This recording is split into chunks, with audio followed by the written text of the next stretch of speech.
Case 1. Dennis Duchaine. Some murder convictions close a chapter. Others never truly end. Dennis Duchaine's case has been reopened, appealed, tested, and challenged more times than almost any other in Maine's history, spanning over 3 decades of courtroom battles, DNA revelations, and a man who refuses to stop saying 2 words, "I'm innocent." Before July 1988, Dennis Duchaine was simply a farmer. Born in Madawaska in northern Maine, he eventually settled in the small town of Bowdenham, working the land and living a quiet, unremarkable life. At 31 years old, Duchaine had no criminal record, no history of violence, nothing that would hint at what prosecutors would soon accuse him of. To those who knew him, he was just another face in rural Maine, someone you'd pass at the general store or wave to from across a field. But on a sweltering summer afternoon, everything changed. July 6, 1988. 12-year-old Sarah Cherry was babysitting at a home on Lewis Hill Road in Bowden, watching over an infant while the child's mother ran errands. When the woman returned that evening, she found her baby safe in the crib, but Sarah was gone, vanished. In the driveway, 2 items lay abandoned, a car repair receipt and a notebook. Both had one name written on them: Dennis Duchaine.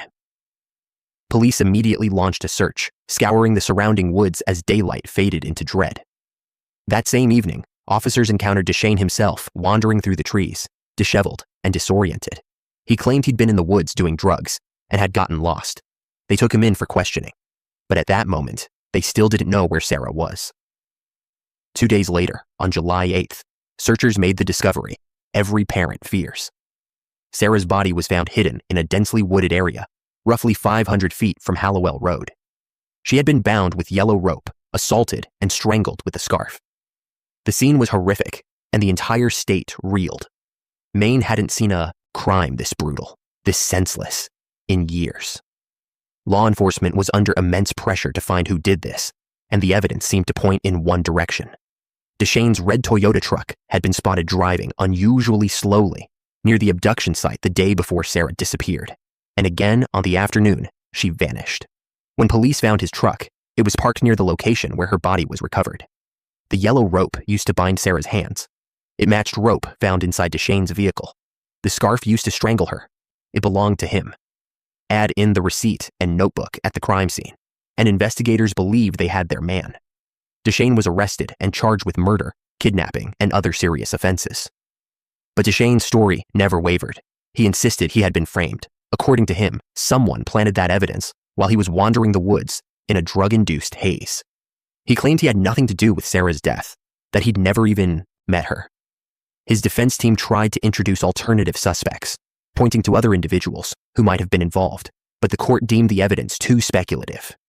Prosecutors, meanwhile, painted Duchaine as a predator who had carefully planned this abduction, and they had the physical evidence to prove it. Witnesses placed his truck near the scene. His belongings were at the crime scene: his rope, his scarf, his truck. Everything tied him to the murder. The trial began in March 1989, and it didn't take long for the jury to decide. On March 18th, after deliberating the mountain of circumstantial evidence, they returned a guilty verdict. Dennis Duchaine was convicted of murder, kidnapping, and additional charges. The judge sentenced him to life in prison without the possibility of parole, along with concurrent sentences for the other crimes. He was 31 years old. Sarah Cherry would never see 13. But that wasn't the end, not even close. Duchaine immediately began filing appeals, claiming he had been wrongfully convicted. His supporters, initially a small circle of childhood friends who couldn't reconcile the man they knew with the crime, began growing in number. Over the years, that group swelled to over 2,000 people, many of whom had never even met him, but believed in his innocence. They raised money for legal fees, for expert witnesses, for DNA testing, because DNA technology in 1988 was primitive at best, and Duchaine's defense team knew that modern science might hold the key to proving what he'd been saying all along. Appeal after appeal was filed. Courts denied them, one by one. In 2014, a motion for a new trial was rejected. In 2015, the Maine Supreme Judicial Court said the DNA evidence wasn't enough. In 2016, a federal appeals court turned him down. But Duchaine didn't stop. In 2021, his attorneys filed for additional testing using newer, more sensitive technology that could extract DNA from degraded samples. The court approved it. In 2022, results came back from a California laboratory using methods 66 times more powerful than previous tests. And they were stunning. Duchaine's DNA was excluded from 3 critical items: Sarah's bra, one of the sticks used in the assault, and the bandana used to gag her. Most significantly, male DNA found under Sarah's fingernails, evidence suggesting she clawed at her attacker, did not match Dennis Duchaine. His legal team saw this as proof. They argued that Sarah had fought back against her killer, leaving his DNA under her nails, and that killer wasn't Duchaine. In April 2024, he was back in court requesting a new trial. Prosecutors countered that the DNA samples were old, contaminated, and degraded after decades in storage, and that the other evidence, his truck, his rope, his scarf, his items at the scene, was overwhelming. Cherry's family sat in the courtroom, exhausted by yet another hearing, desperate for closure. On January 30th, 2025, Justice Bruce Maloney delivered his decision. The motion for a retrial was denied. In his ruling, he stated, "The new DNA evidence is weak, vague, and without practical meaning. This case is exhausted." Dennis Duchaine remains in Maine State Prison, still serving life without parole, still insisting he is innocent, 37 years after Sarah Cherry's death. And as one controversial case finally closes, another brutal crime in Maine's history is about to unfold. One where the killer didn't run, didn't hide, and willingly confessed to fantasies he'd harbored since he was just a boy. Case 2. Christian Nielsen. Most killers try to cover their tracks. Some run, others lie. But Christian Nielsen did something different. He called his father, invited him over to the very place where he'd committed 4 murders, and waited calmly while his own family discovered the horror he'd created. It was Labor Day 2006, and the charming Black Bear Bed and Breakfast in Newry, Maine, was about to become the scene of one of the most brutal crime sprees in the state's history. Born on May 6, 1975, in Rumford, Maine, Christian Nielsen had what most would describe as a troubled but unremarkable childhood. His parents divorced when he was 4, and 2 years later, a judge awarded custody to his father, ruling that his mother lacked the emotional stability to care for young children. Despite this rocky start, those who knew Nielsen growing up saw nothing alarming. Friends, classmates, neighbors, all described him as normal, quiet, perhaps, but normal. He attended the University of Maine between 2001 and 2004, studying English, though he never completed his degree. By 2006, at age 31, Nielsen was working as a line cook at the Sudbury Inn in Bethel, a picturesque resort town in western Maine. His coworkers liked him. They called him reliable, soft-spoken, a guy who showed up on time and did his job without complaint. But beneath that calm exterior, something dark had been growing for years. Nielsen later admitted to detectives that since the age of 13, he had fantasized about becoming a serial killer. In the summer of 2006, Nielsen was living as a boarder at the Black Bear Bed and Breakfast in Newry, a 130-year-old converted farmhouse that exuded New England charm. The inn was owned by 65-year-old Julie Bullard, who had relocated from San Francisco just 2 years earlier, with her daughter Selby and Selby's 2 children, seeking a fresh start after Selby's husband died in a car accident. Julie had run a bed and breakfast in California and poured her energy into making the Black Bear a welcoming place for guests. By early 2006, though, she'd decided to sell the property. Business in Maine's hospitality industry was tougher than she'd expected. Nielsen had been staying at the inn for about 2 months, paying for his room while he worked at the Sudbury Inn. His driver's license had been revoked after a conviction for driving under the influence, but aside from that, he had no criminal record, nothing that would hint at what was coming. Friday, September 1st, 2006. Nielsen invited 50-year-old James Whitehurst, a handyman who lived at the inn and helped Julie with repairs, to go fishing in the neighboring town of Upton. Whitehurst agreed. They drove out together, ate sandwiches, and walked into the woods. Then Nielsen pulled out a gun and shot Whitehurst multiple times in the head.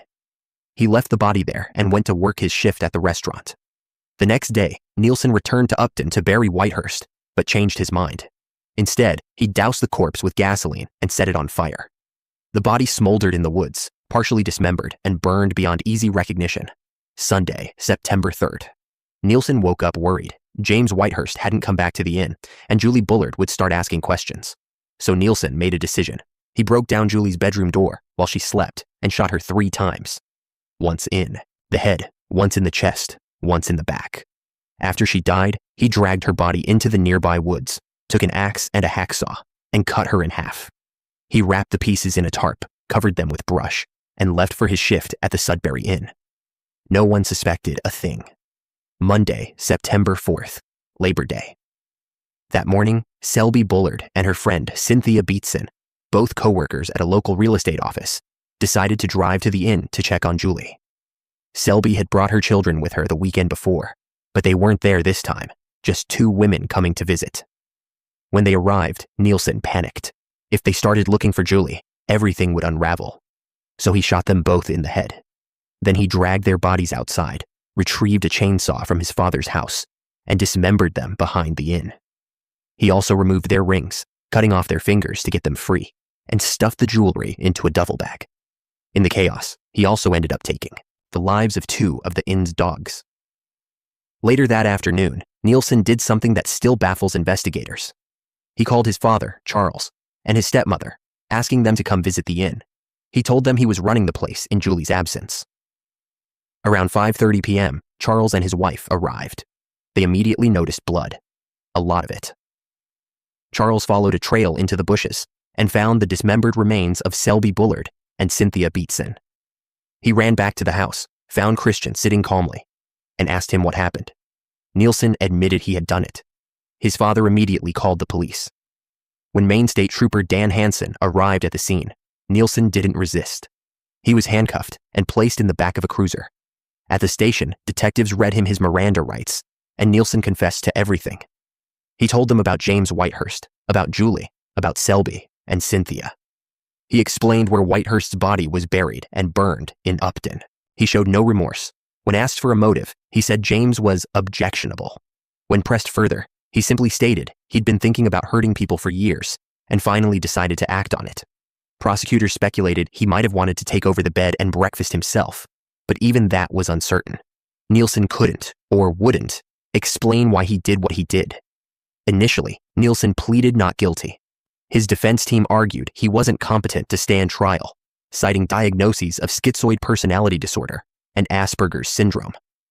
While in custody at Cumberland County Jail, Nielsen went on a hunger strike, dropping from 158 pounds to 103 pounds before a judge authorized force feeding.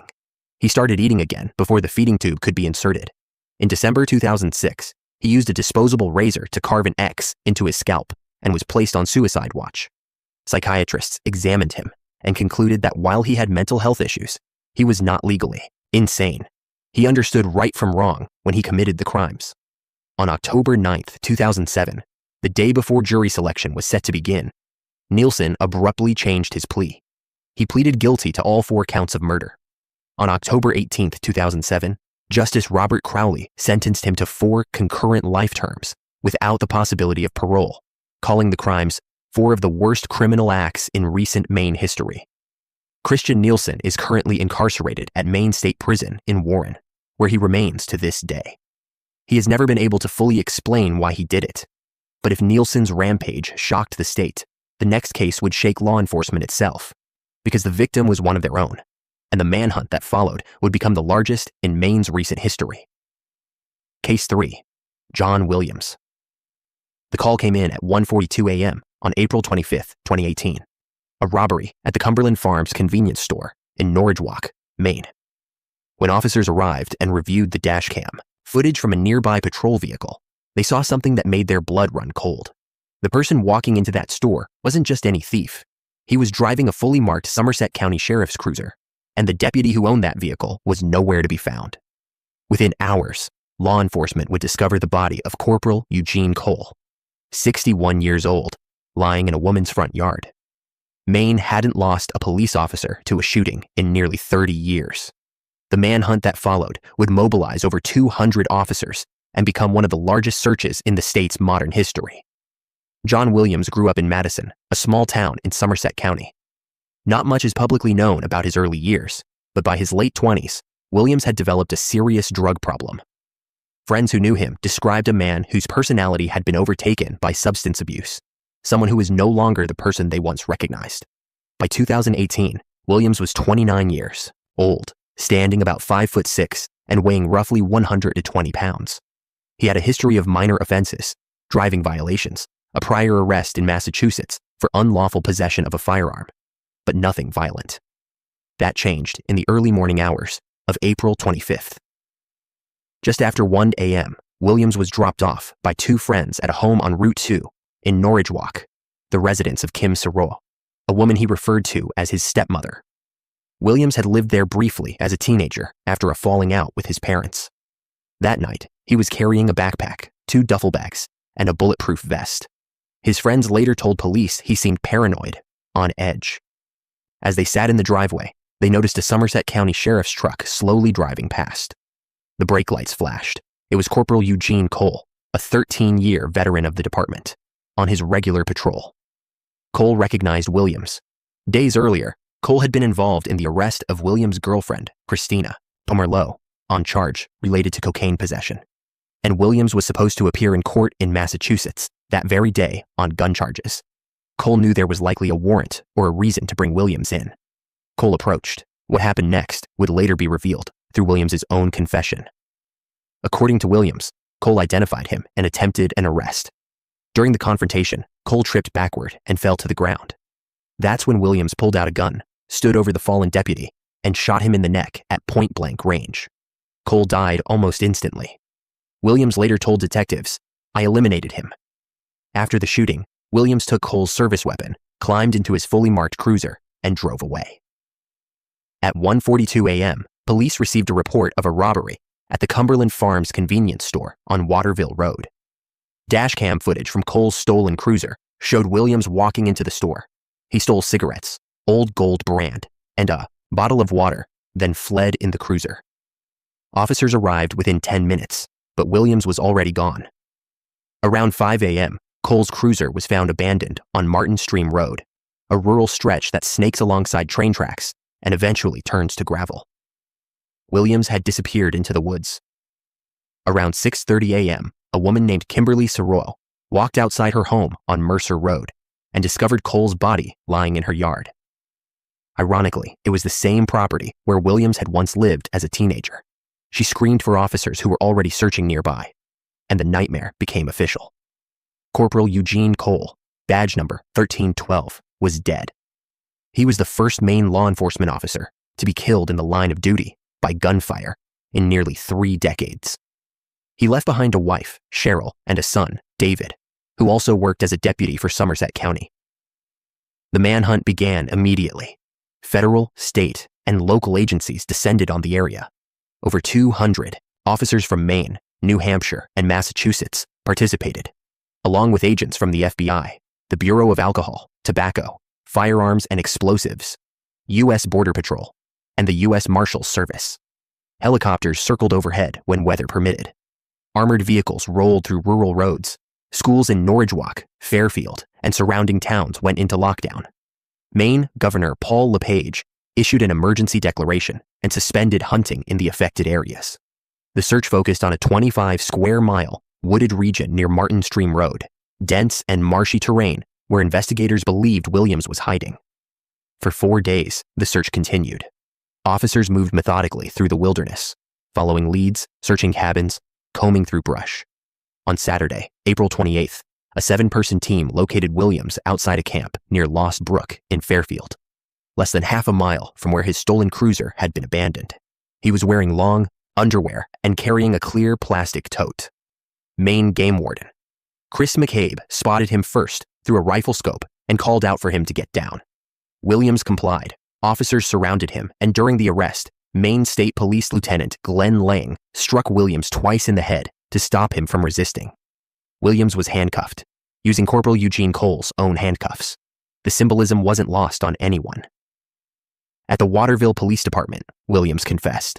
He admitted he shot Cole during the attempted arrest and stole his cruiser. He told detectives he was afraid of going back to jail, that he was high on drugs and acting irrationally. His defense team would later argue that Williams was so impaired by substances and sleep deprivation that he couldn't have formed the intent to commit murder. They claimed he acted out of fear and panic, not premeditation. Prosecutors disagreed. They argued that Williams knew exactly what he was doing when he shot an officer at point-blank range, stole his vehicle, and fled. They emphasized that Cole had been involved in the arrest of Williams' girlfriend just days earlier and suggested that Williams harbored resentment toward law enforcement. The trial began in June 2019. Both sides agreed Williams fired the shot. The question was whether it constituted intentional murder. After hearing testimony, reviewing dashcam footage, and examining forensic evidence, including Williams' DNA found on a water bottle inside Cole's cruiser and on the grip of a gun recovered at the cabin, the jury deliberated for roughly 3 hours. On June 18, 2019, they returned a guilty verdict. Williams was convicted of murder. On September 12, 2019, he was sentenced to life in prison without the possibility of parole. Williams appealed twice. First in 2020, arguing that a courtroom reenactment of the shooting shouldn't have been shown to the jury. The Maine Supreme Judicial Court denied it. In 2022, he appealed again, claiming prosecutors withheld evidence about an arresting officer's disciplinary record. Again, the court denied it.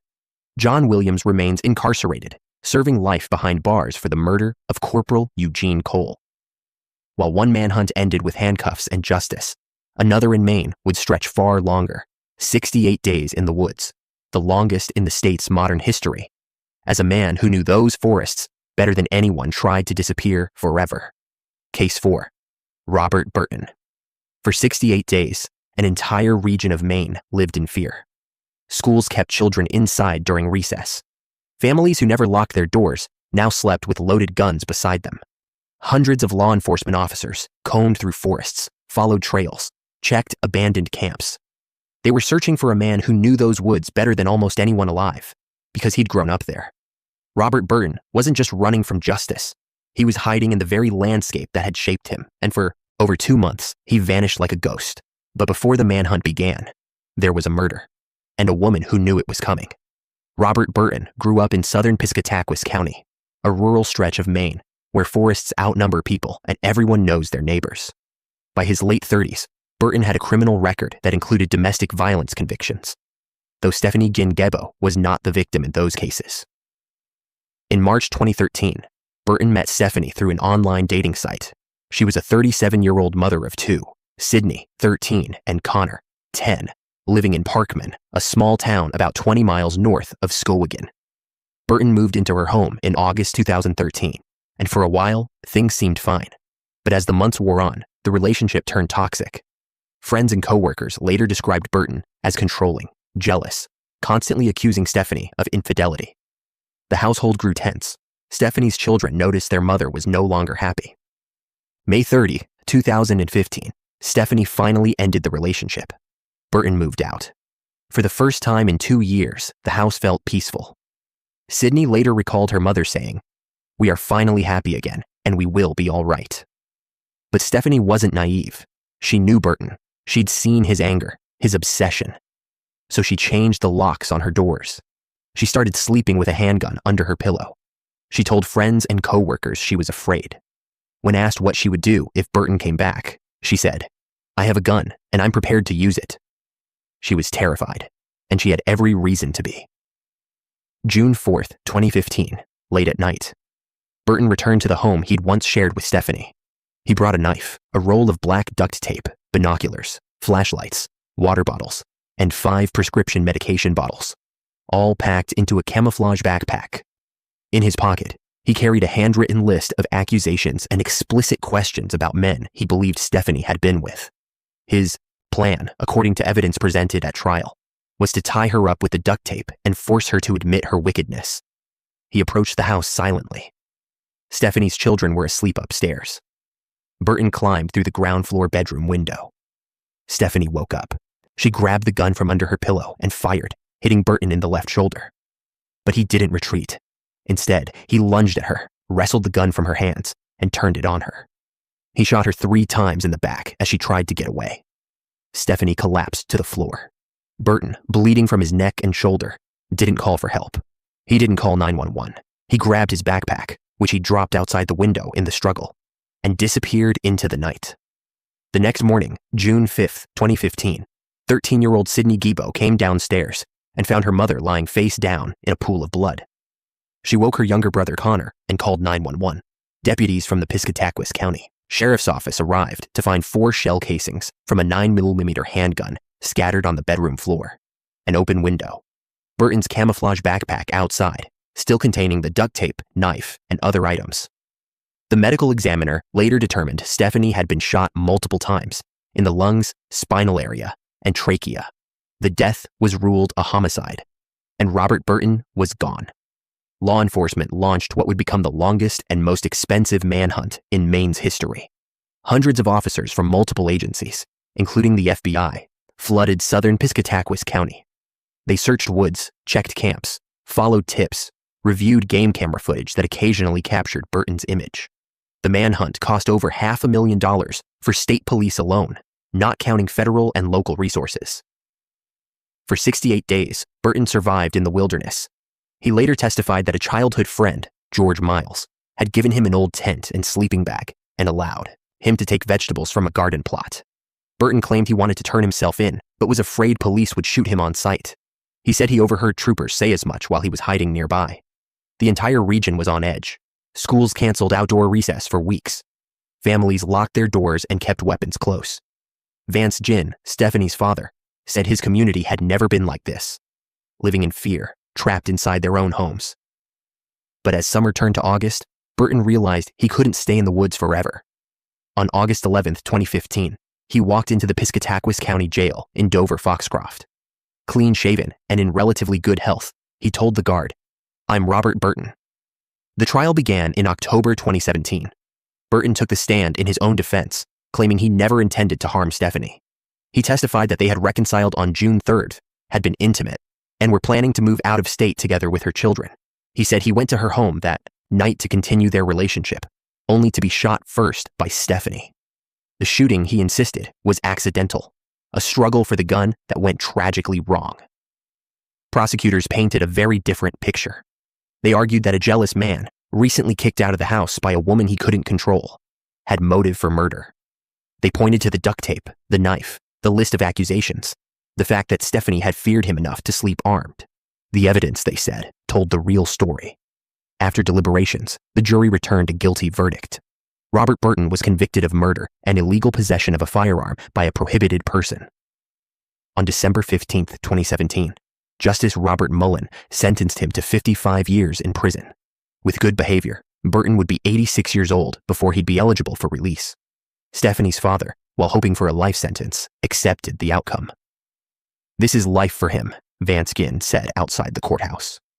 Burton appealed, challenging jury selection procedures and the inclusion of prior burglary convictions at trial.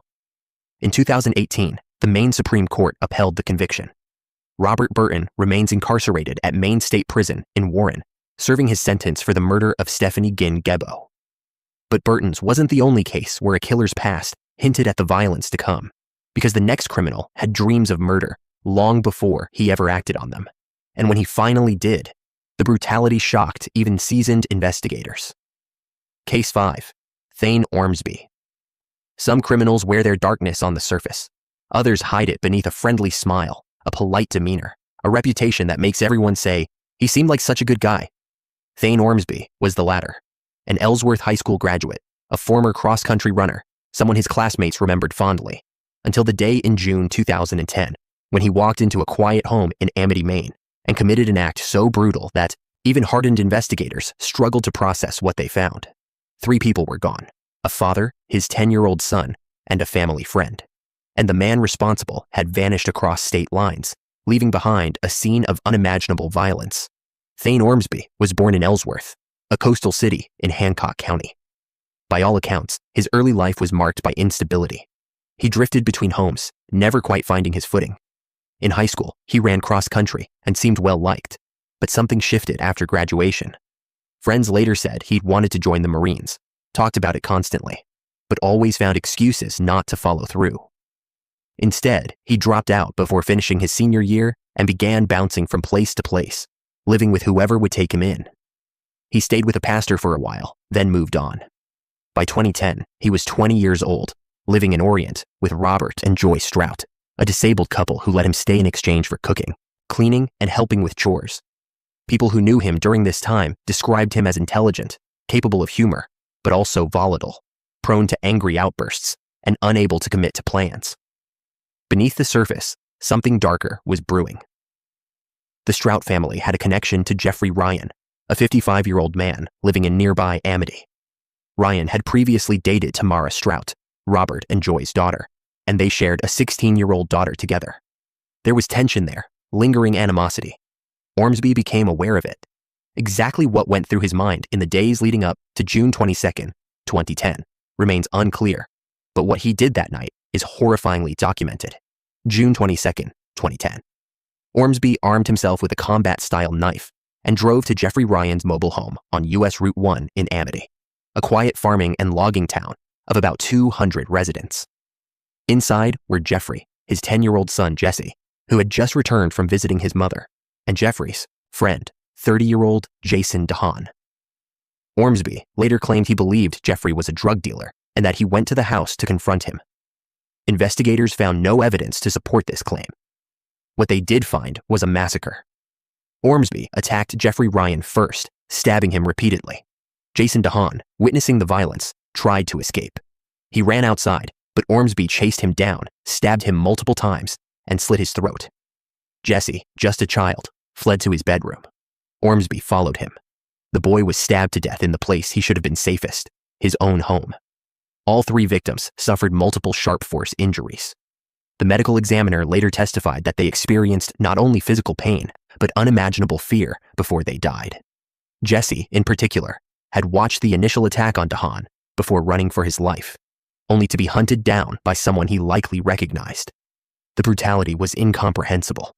After the murders, Ormsby stole Jeffrey, Ryan's pickup truck, and drove to Weston, where he set the vehicle on fire to destroy evidence. Then he fled to Dover, New Hampshire, where he stayed with friends. Back in Amity, the bodies remained undiscovered for nearly 27 hours. On the evening of June 23rd, Jason Duchaine's brother went to Jeffrey Ryan's home looking for Jason, who hadn't come home the night before. On his third visit, he shined a flashlight through a window and saw blood, so much blood. He called his father. Together, they entered the trailer and found Jesse's body. They immediately called 911. Officers soon located Jeffrey's body in a shed on the property, and Jason's in the bushes nearby. The burned remains of Jeffrey's truck were found days later in Weston. The investigation quickly focused on Thane Ormsby. On June 29, 2010, Maine State Police detectives Dale Keegan and Adam Stoudemire traveled to Dover, New Hampshire, and interviewed him. Ormsby admitted he knew about the killings, but denied involvement. He agreed to provide DNA samples and fingerprints. 3 days later, on July 2nd, detectives returned. This time, Ormsby's facade cracked. He confessed. In a videotaped interview, he admitted to stabbing all three victims. He said he thought Jeffrey Ryan was a drug dealer and that he'd killed Jason and Jesse to eliminate witnesses. There was no evidence Ryan dealt drugs. The motive was fabricated, baseless. Ormsby was arrested, charged with 3 counts of murder and 1 count of arson, and extradited back to Maine. The trial began in April 2012 in Aroostook County Superior Court. Ormsby pleaded not guilty and not guilty by reason of insanity.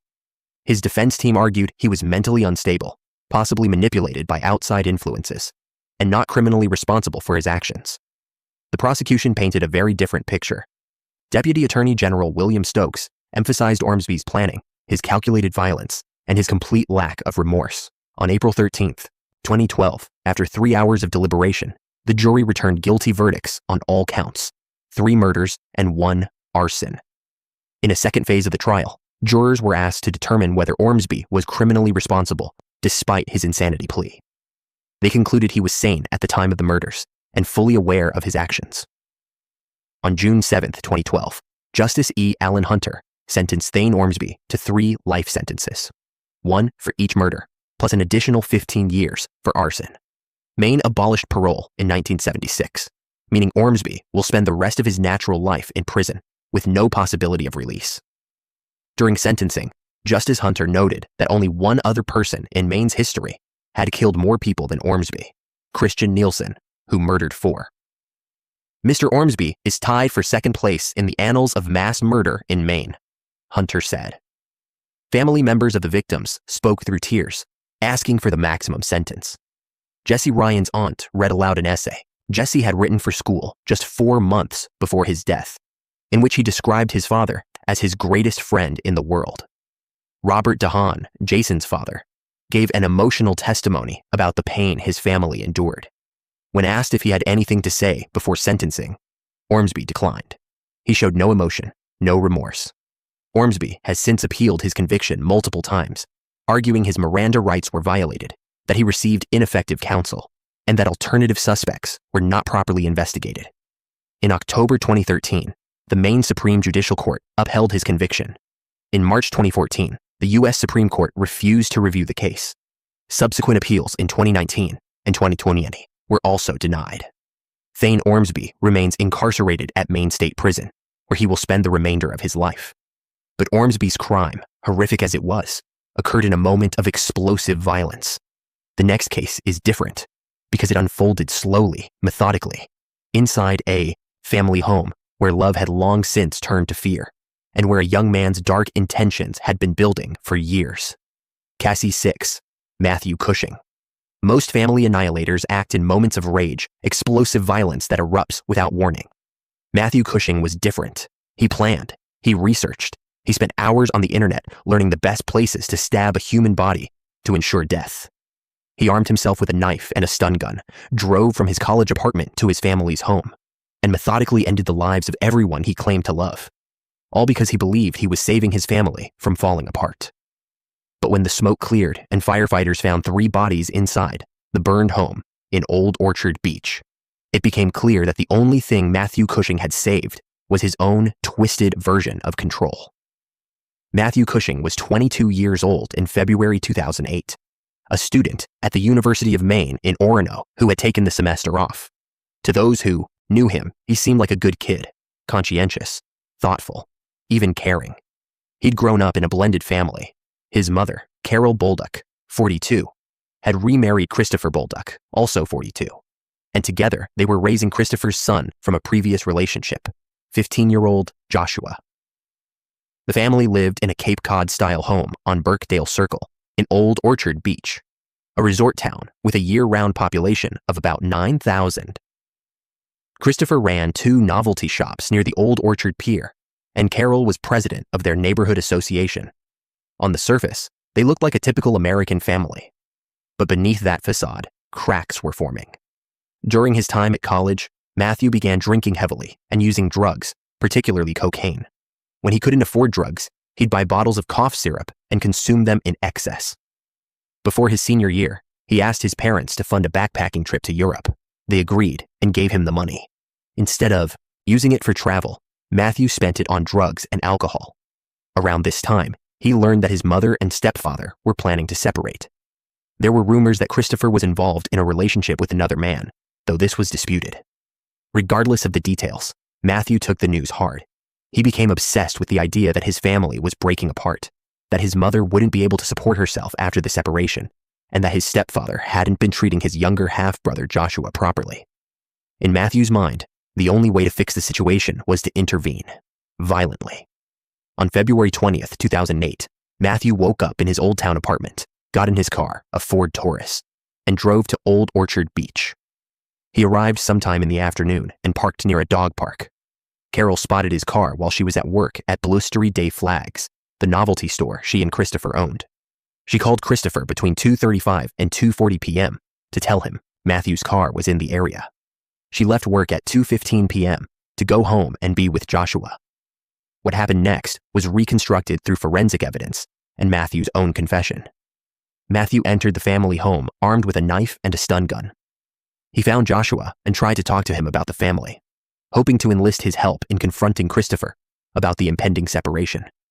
When Joshua hesitated, reluctant to confront his father, Matthew stabbed him multiple times. Joshua died in the home he'd grown up in at the hands of his own half-brother. When Carol arrived home and saw what had happened, she threatened to call the police. Matthew attacked her, choking and stabbing her until she died. Then he waited. Christopher tried calling Carol and Joshua around 3:30 p.m., but got no answer. He told his coworker, William Huntington, that he was going home to check on them, and if William didn't hear from him within an hour, to call the police. Christopher arrived home shortly after. Matthew used the stun gun on him, incapacitating him, then stabbed him to death.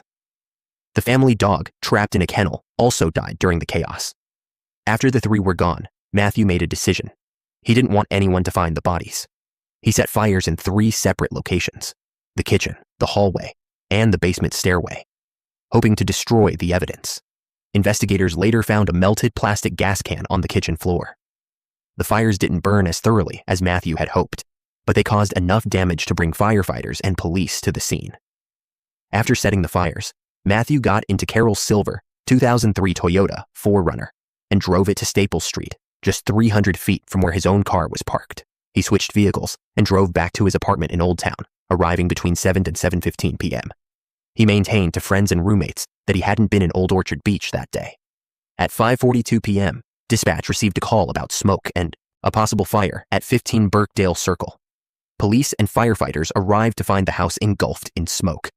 Once inside, they discovered 3 bodies: Christopher in the kitchen, Carol elsewhere in the home, and Joshua in another room. All 3 had been stabbed multiple times. Fire Marshal Investigator Daniel Young interviewed William Huntington that evening, and the investigation quickly turned toward Matthew. When police examined Carol's Toyota 4Runner, which had been found abandoned on Staples Street, they discovered red and brown stains on the steering wheel and shifter. The blood matched Matthew's DNA. Multiple witnesses reported seeing Matthew in town that day, despite his claims otherwise. 2 days later, fire investigators determined the fire had been deliberately set at multiple points of origin. The evidence was overwhelming. Matthew was arrested and charged with 3 counts of murder and 1 count of arson. Initially, he pleaded not guilty, but as the case progressed, Matthew accepted responsibility for his actions. On February 25, 2009, he changed his plea to guilty on all counts. During court proceedings, Assistant Attorney General Lisa Marchese outlined the state's case, revealing that Matthew had researched online the best places to stab people to ensure they would die. He had planned the murders, brought weapons specifically for the task, and methodically ended the lives of his mother, stepfather, and half-brother. His motive, according to his own statements, was fear that his family was breaking apart and concern that his mother wouldn't be able to support herself after the divorce. The sentencing hearing at York County Superior Court in Alfred was deeply emotional. Family members of Carol, Christopher, and Joshua gave statements about the devastating impact of the murders. Kathy Pryor, Matthew's aunt, and Carol's sister, said through tears, "No matter how much time passes, our hearts will never be whole." Christopher's father, Dick Bolduc, pleaded for mercy, saying a life sentence may fit the crime, but it doesn't fit the individual. Other family members described Matthew as good-hearted and conscientious, struggling to understand what could have driven him to such violence. "The Matthew we know and love was not the Matthew in that house that day," said Christopher's stepmother, Cheryl Bolduc. Even Matthew's own attorney, Joel Vincent, and the prosecutor, Lisa Marchese, both acknowledged that Matthew didn't fully understand what had motivated him to kill. "I don't think he knows," Vincent said. On March 26, 2009, Justice Paul Fritzsche sentenced Matthew Cushing to 3 consecutive life sentences for the murders and an additional 20 years for arson. Justice Fritzsche stated that he had never before administered a life sentence in his career, underscoring the gravity of the crime. Since Maine abolished parole in 1976, Matthew will spend the rest of his life in prison with no possibility of release. He is currently incarcerated, and his case remains one of the most shocking family annihilations in Maine's history. But not all family tragedies in Maine end with calculated planning. Some erupt from jealousy, rage, and a refusal to let go. And the next case would prove that even a simple holiday visit could turn deadly when love twisted into obsession. Case 7. Mark Penley. Jealousy is a poison that spreads slowly, corrupting everything it touches. For 11 years, Mark Penley had been in a relationship with Heather Bickford. When she finally ended it in May 2018, he couldn't accept it. He stalked her. He threatened her. He told anyone who would listen that if he couldn't have her, no one could. On New Year's Day 2019, he made good on those threats. He walked into the South Paris apartment where Heather now lived with her new boyfriend, Dana Hill, and in front of her 8-year-old daughter, he opened fire. When police arrived, they found Mark Penley sitting calmly on the couch, holding Heather's infant child, claiming he'd just discovered the bodies. But the evidence told a very different story. Mark Penley was 49 years old in 2019, living in Peru, a small town in Oxford County, Maine. He and Heather Bickford had dated for 11 years, and during that time, their relationship had been anything but healthy. Heather had given birth to a daughter, Emily, during their relationship. But Emily wasn't Mark's biological child. She was Dana Hill's.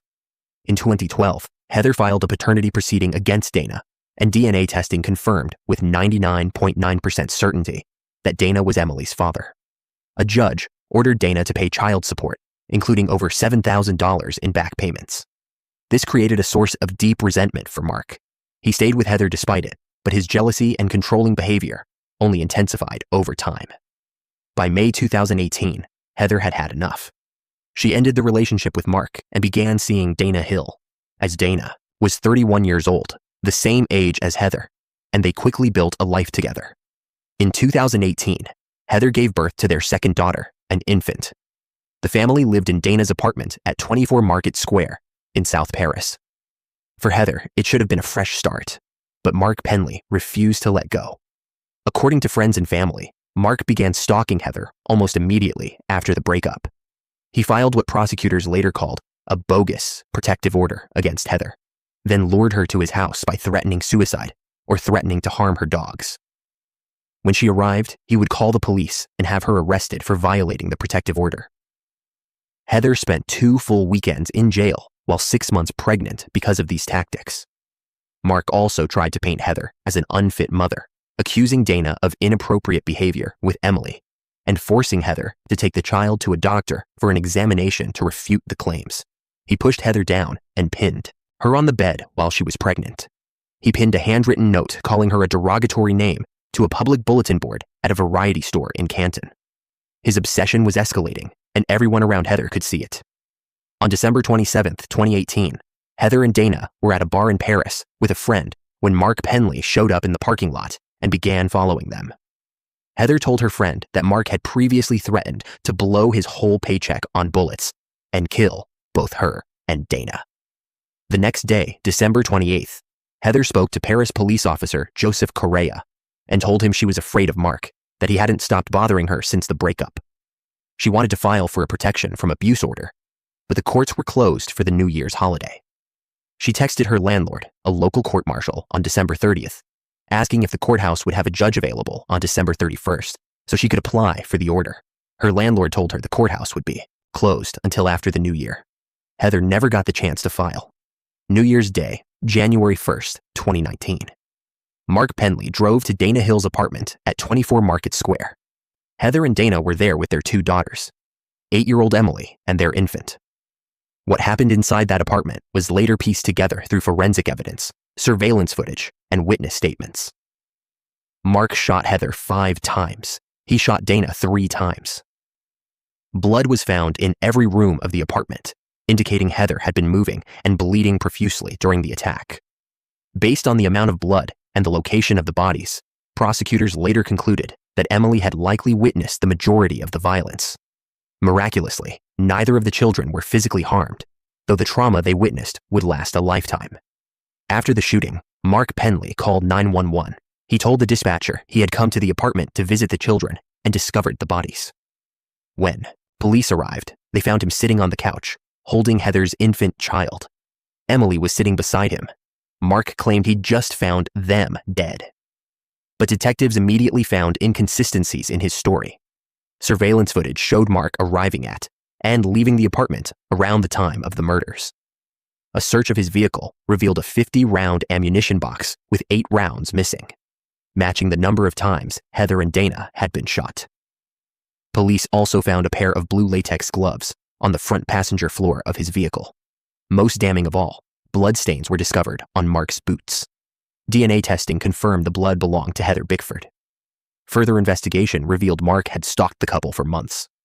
On July 4, 2018, he confessed to a former girlfriend, not Heather, that just hours earlier, he had sneaked into Heather and Dana's apartment while they slept, but decided not to shoot them, saying he would wait until I'm ready. Had been planning this for at least 6 months. Prosecutors also uncovered voice messages Mark had left for Heather, filled with expletive-laden threats. In one, he said, "You're gonna be with me, or you're gonna be with no one." In another, he told her, "If you do date Dana, guess what? I will do everything in my power to make sure that boy dies. It's that simple. I hate that piece of trash for what he did to us." Mark Penley was arrested on January 3, 2019, and charged with 2 counts of murder. He pleaded not guilty. The trial began in October 2021 in Oxford County Superior Court. Prosecutors portrayed the case as classic domestic violence, and Mark as a jealous ex-boyfriend who had tried to control Heather and stalked her up to the moment of her death. Assistant Attorney General Lean Zania told the jury there was overwhelming evidence linking Mark to the crime, including the bloodstains on his boots, the ammunition box, the surveillance footage, and the threatening voice messages. Defense attorney Maurice Porter argued that Mark was presumed innocent and that the state had to prove beyond a reasonable doubt that he committed the crime. He reminded jurors to keep an open mind. After a 2-week trial, the jury deliberated for 2.5 hours before returning guilty verdicts on both counts of murder. On November 23, 2021, Superior Court Justice Thomas Warren sentenced Mark Penley to 2 concurrent life sentences. Justice Warren also ordered Mark to pay over $11,000 in restitution to the families of Heather and Dana to cover funeral expenses and counseling fees. Assistant Attorney General Meg Elam praised the verdict, stating, "These murders, the ultimate acts of domestic violence, were committed in the presence of Heather and Dana's 2 young children." Mark Penley's efforts to evade detection by staging the murder scene, leaving the children behind, and later returning to pretend he had discovered a double homicide have earned this punishment. Mark Penley appealed his conviction, arguing that the trial court made errors in the evidence allowed and in the sentencing procedure. In January 2023, the Maine Supreme Judicial Court affirmed his conviction, but vacated his sentence, ruling that the judge had made a technical error by failing to consider Mark's history of domestic violence before imposing the life sentences. Mark was ordered to be resentenced. He remains incarcerated, serving life in prison for the murders of Heather Bickford and Dana Hill. But while some killers strike out of rage or obsession, others act with cold calculation. And the next case shows what happens when a young man decides that a chance encounter with an old classmate is an opportunity too dark to resist. Case 8. Jalik Keene. Trust is a fragile thing. We give it to people we know, people we grew up with, people who call us their best friend.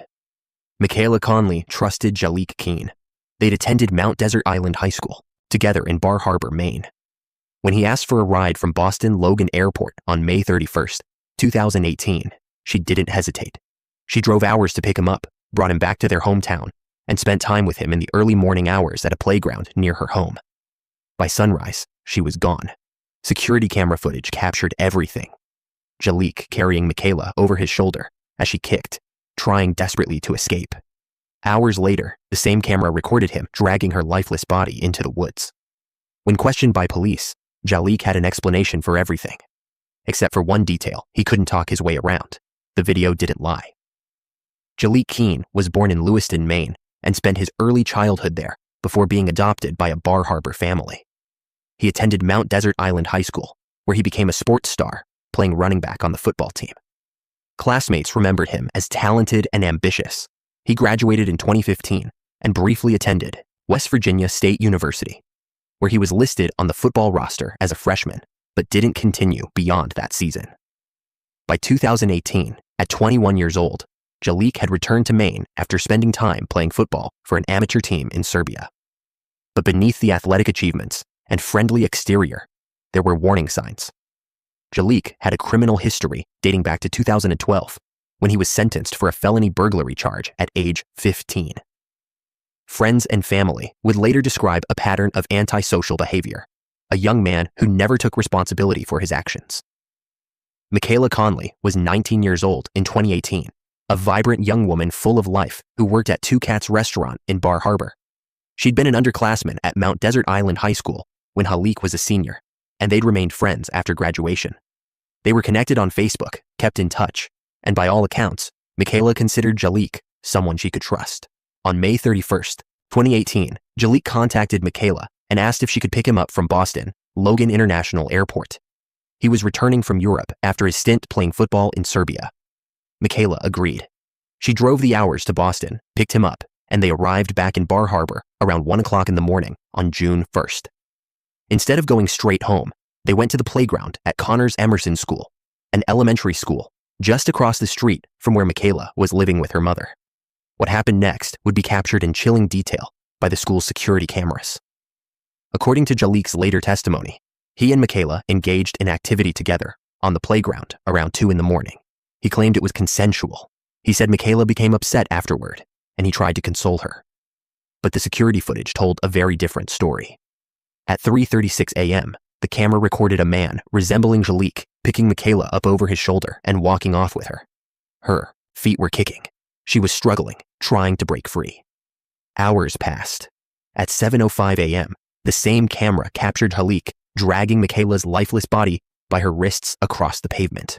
Her head flopped, her hair swung, her toes dragged behind her as he pulled her toward a wooded hillside behind the school building. After concealing her body in a thicket of vegetation, Jalik returned to the spigot along the back wall of the building.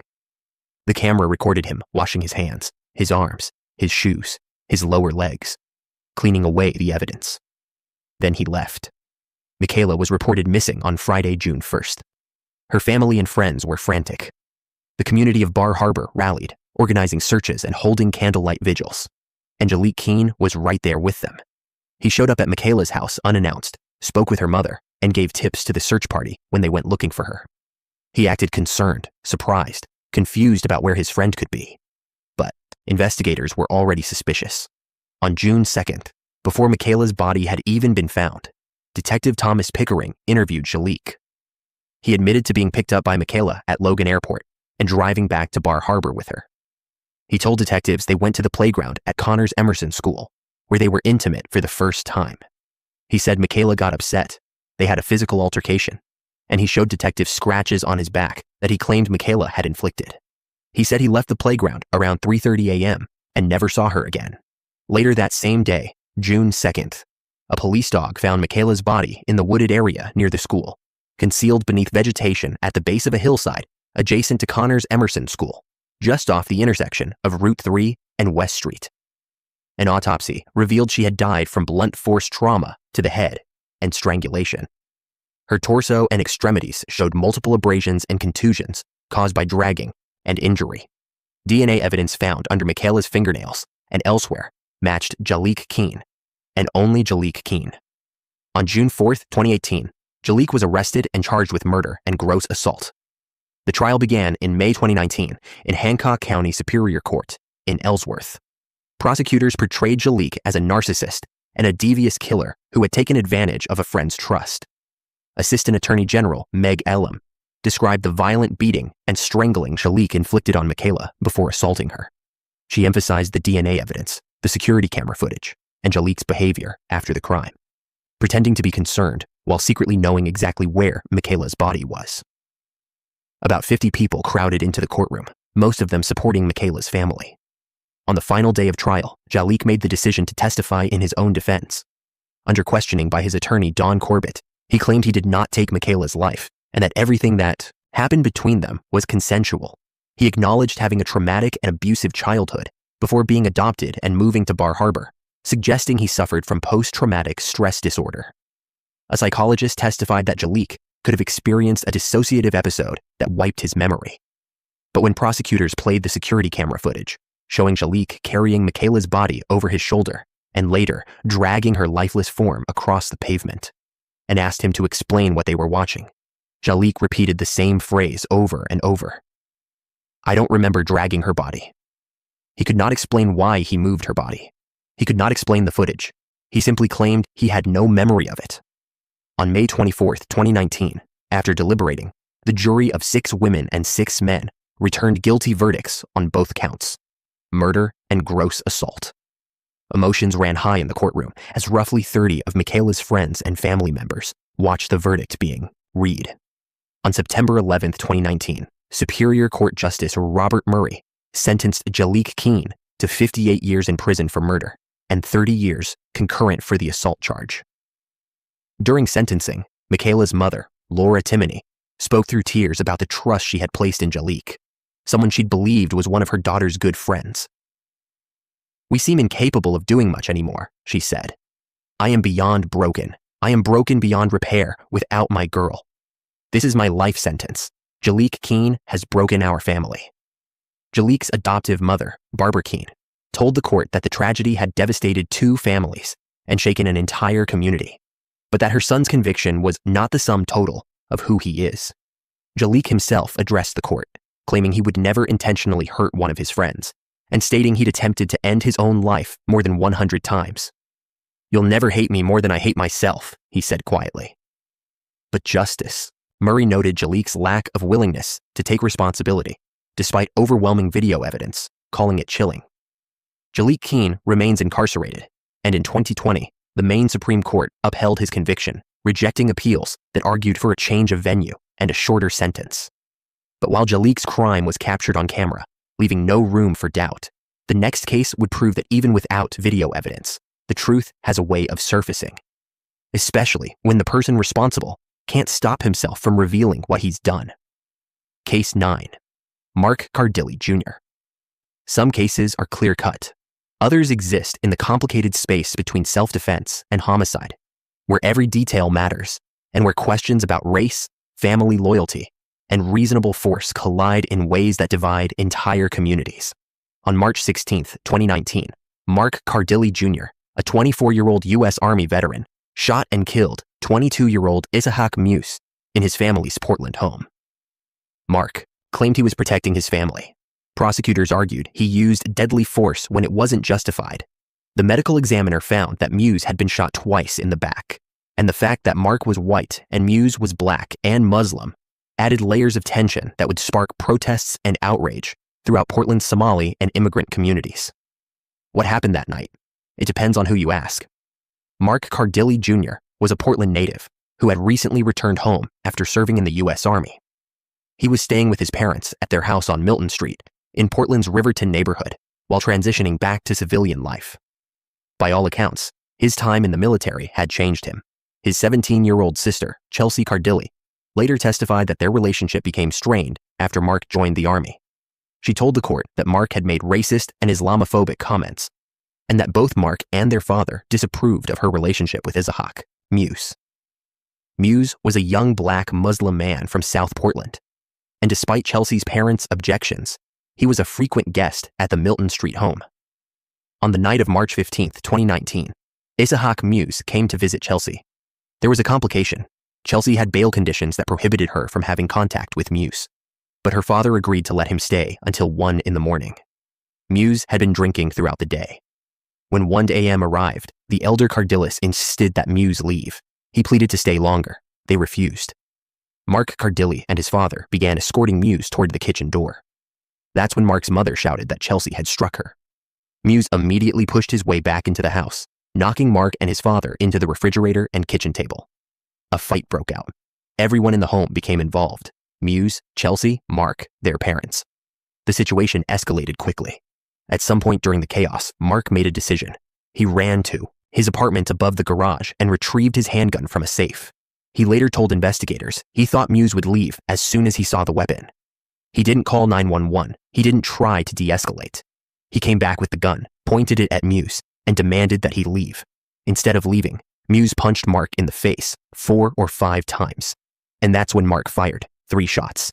2 of them struck Muse in the back. Isahak Muse collapsed and died from the gunshot wounds. He was unarmed. Mark Cardilli wasn't arrested immediately. It took until April 2019, a full month later, before a Cumberland County grand jury indicted him on a murder charge. The delay sparked frustration and anger in Portland's Somali and immigrant communities. Protests erupted. People demanded answers. Why had it taken so long to arrest him? Was this a case of self-defense, or was it something darker? The shooting became a flashpoint for conversations about race, justice, and the limits of self-defense in Maine. The trial began in December 2019. Mark waived his right to a jury trial, opting instead for a bench trial before Superior Court Justice Nancy Mills. Over the course of 5 days, the court heard testimony from about 24 witnesses. Mark admitted to shooting Muse, but insisted he acted in self-defense. He argued that Muse was an intruder who refused to leave, that Muse had attacked him, and that he feared for his safety and the safety of his family. Prosecutors from the Maine Attorney General's office argued that Muse was not an intruder. He was a guest who had been invited into the home. They emphasized that Muse was unarmed and that the medical examiner determined he'd been shot in the back, not the chest, as Mark initially claimed. They argued that under Maine law, Mark was not justified in using deadly force during that confrontation. Chelsea Cardilli's testimony was particularly significant. She told the court about her brother's racist and Islamophobic comments and confirmed that both Mark and their father had disapproved of her relationship with Muse. The defense countered that the case wasn't about race or religion. It was about the law and Maine's right to self-defense. But the racial dynamics were impossible to ignore. Members of the Muse family and Portland's Muslim community filled the courtroom, watching every moment of the proceedings. On December 27, 2019, Justice Nancy Mills delivered her verdict. She found Mark Cardilli Jr. guilty, not of murder, but of the lesser charge of manslaughter. In August 2020, she sentenced him to 11 years in prison, with all but 7.5 years suspended, plus 4 years of probation. During the emotional sentencing hearing, members of the Muse family gave victim impact statements. Asli Muse, Isahak's sister, spoke about the decision Mark made when he ran to his bedroom that night. He could have picked up his phone to call the police, she said, but he chose to get his gun instead. That one small decision took everything away from us. We're never going to be happy ever again because of one single decision that he made. Another sister, Asha Muse, asked, why did he make the deliberate decision to aim and fire at a defenseless, skinny Isahak? Assistant Attorney General Leanne Robin later reflected on the case, saying, my question has always been, if the boyfriend who wouldn't leave was white, would the gun ever have been introduced? Mark appealed his conviction to the Maine Supreme Judicial Court, arguing there wasn't enough evidence to support the finding that he acted unreasonably when using deadly force. In 2021, the court denied his appeal, agreeing with Justice Mills that Muse didn't pose a reasonable threat warranting the use of deadly force. But the case wasn't over. In August 2023, Superior Court Justice John O'Neill Jr.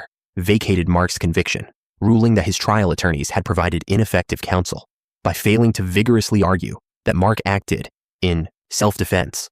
Mark was released on bail after serving less than half his sentence. The Muse family was devastated. We cannot understand how we could lose my little brother, but Cardilli will get to walk around free, Asli Muse said in a statement. The Maine Attorney General's office immediately appealed the decision. On April 11, 2024, the Maine Supreme Judicial Court issued a ruling reinstating Mark Cardilli Jr.'s manslaughter conviction.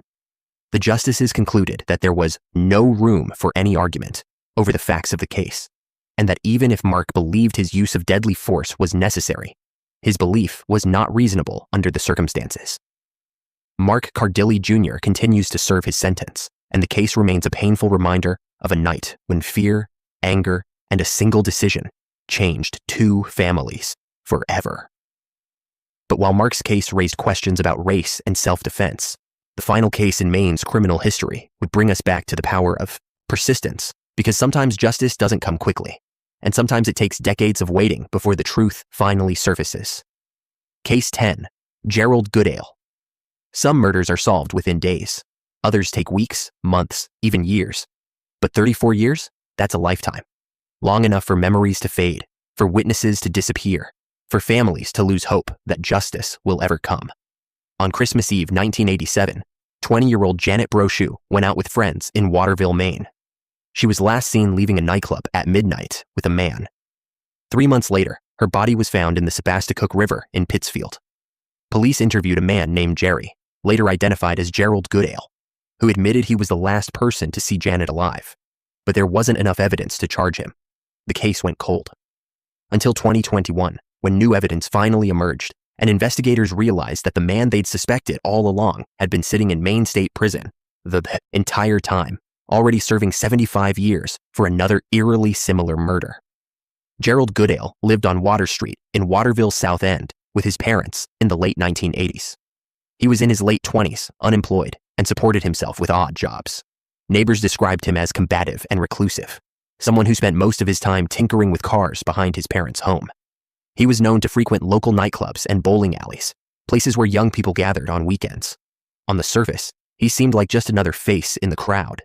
But beneath that unremarkable exterior, something far more dangerous was lurking. December 23, 1987, Christmas Eve. Janet Brochu, a 20-year-old woman from Winslow, went out with friends to celebrate the holiday. They started the evening at a bowling center on West River Road, then headed to T. Woody's nightclub in the Concourse in Waterville. It was a typical night out: friends, music, drinks, laughter. At some point during the evening, Janet met two men at the bowling center, one named Jerry and another named Lou. The group ended up at T. Woody's together. Around midnight, witnesses saw Janet leaving the nightclub with a man named Jerry. That was the last time anyone saw her alive. When Janet didn't come home, her family panicked. They filed a missing person report, and Waterville police launched an investigation. Her disappearance prompted a coast-to-coast police alert. In early January 1988, more than a week after Janet vanished, Waterville Police Sergeant Lee Gilbert and Detective Everett Flannery tracked down the two men who had been with Janet that night. They found one of them, Jerry, whose full name was Gerald Goodale, at the bowling center on West River Road. Police interviewed both men. They were cooperative, answering questions calmly. Jerry and Lou told police they had left T. Woody's in separate cars that night, without Janet. Gerald Goodale, the last person known to have seen Janet alive, insisted he didn't know what happened to her after they left the club. Without physical evidence or witnesses contradicting his story, police had no grounds to arrest him. But they didn't forget his name. 3 months later, in March 1988, Janet Brochu's body was found in the Sebasticook River in Pittsfield. She was unclothed, and the cause of death suggested foul play. Investigators immediately circled back to Gerald Goodale. He remained a suspect, but the case stalled. There simply wasn't enough evidence to bring charges. The investigation went cold. Janet's family was left with questions that had no answers, and Gerald Goodale walked free. 5 months later, in August 1988, history repeated itself with chilling precision. On August 9th, 23-year-old Geraldine Finn left Pete and Larry's lounge at the Holiday Inn on Upper Main Street in Waterville. Friends told police she left with a man driving a blue Chevrolet Blazer. That man was Gerald Goodale. 5 days later, on August 14th, Geraldine's body was found in a shallow grave in a wooded area off U.S. Route 201 in Skowhegan. She had been strangled. This time, there was enough evidence. Gerald Goodale, then 29 years old, was charged with Geraldine Finn's murder. He was convicted and sentenced on June 9th, 1989, to 75 years in prison. At the time, prosecutors, including Maine Deputy Attorney General Fern LaRochelle, were convinced Goodale had also killed Janet Brochu. The similarities were impossible to ignore. Both women disappeared from Waterville nightclubs. Both were last seen with Gerald Goodale. Both were found dead months later. But without the physical evidence needed to charge him in Janet's case, he was only convicted for Geraldine's murder. For 34 years, Gerald Goodale sat in Maine State Prison in Warren, serving his sentence. And for 34 years, Janet Brochu's case remained officially unsolved. Her family waited. Investigators never stopped working. Cold, case detectives, forensic scientists, and prosecutors continued to review the evidence, hoping for a breakthrough. Then, in 2021, it finally came. Unspecified new evidence emerged, evidence that had either been overlooked, retested with modern technology, or uncovered through fresh investigative work. The details of what that evidence was have not been publicly disclosed, but it was enough. On May 5, 2021, a Somerset County grand jury indicted Gerald Goodale for the murder of Janet Brochu. On May 14, 2021, Maine State Police detectives met with Goodale at the prison to inform him of the charges. He was 61 years old, more than 3 decades older than he'd been when Janet disappeared. Colonel John Coate of the Maine State Police issued a statement praising the work of state, local, and county investigators, prosecutors, and skilled scientists who never relented in their pursuit of the truth and for justice for this victim, her family, and friends. Goodale was arraigned via Zoom on July 2, 2021, in Somerset County Superior Court, where Justice Robert Mullen presided. Assistant Attorney General Meg Elam represented the state. Goodale initially pleaded not guilty, but the weight of the evidence was overwhelming. On March 2, 2023, Gerald Goodale changed his plea to guilty. He admitted to killing Janet Brochu 36 years earlier. Justice Mullen sentenced him to 32.5 years in prison for her murder. The sentence would run concurrent to his existing 75-year sentence for Geraldine Finn's murder. But officials noted it would extend his time behind bars, ensuring he would likely never be released. During the sentencing, family members and friends of Janet Brochu were finally able to witness justice being served, decades late, but justice nonetheless. Gerald Goodale remains incarcerated at Maine State Prison in Warren, where he has been since 1989. The case of Janet Brochu stands as a testament to the persistence of investigators, who refused to let a cold case stay cold, who continued searching for answers long after most people would have given up. It's a reminder that even when justice is delayed, it doesn't have to be denied. And for Janet's family, after 34 years of waiting, they finally have closure. From the wrongful conviction debates surrounding Dennis Duchaine to the cold case breakthrough of Gerald Goodale, these 10 criminals represent some of the darkest chapters in Maine's history. Each story is different, some driven by jealousy, others by rage, a few by calculated violence. But they all share one common thread: lives were taken, families were shattered, and communities were forever changed. These are the stories of 10 criminals who went to prison in Maine.